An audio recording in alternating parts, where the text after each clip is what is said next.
Frank Bruno says bone-crushing heavyweight hit harder than Mike Tyson and Lennox Lewis.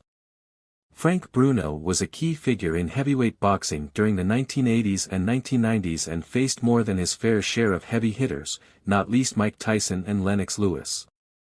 After a successful amateur career, he turned professional in 1982, stopping all 21 of his opponents in his first 2 years. His first major test came against James "Bonecrusher" Smith in 1984, where he suffered a 10th-round knockout defeat.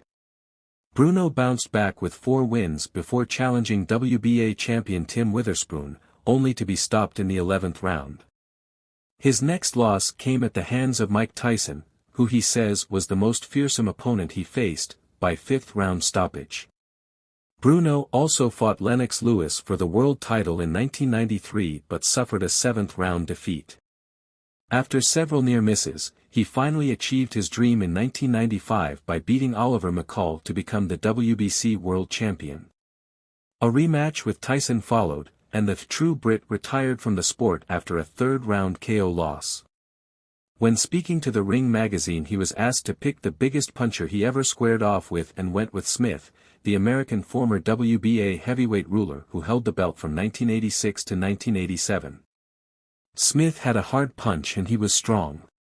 This was one of my hardest fights. I was quite young at the time and he was a lot older. I lost this fight outright, but it gave me a lot of experience. I learned a lot from his punches and tried to use his style later on in my boxing.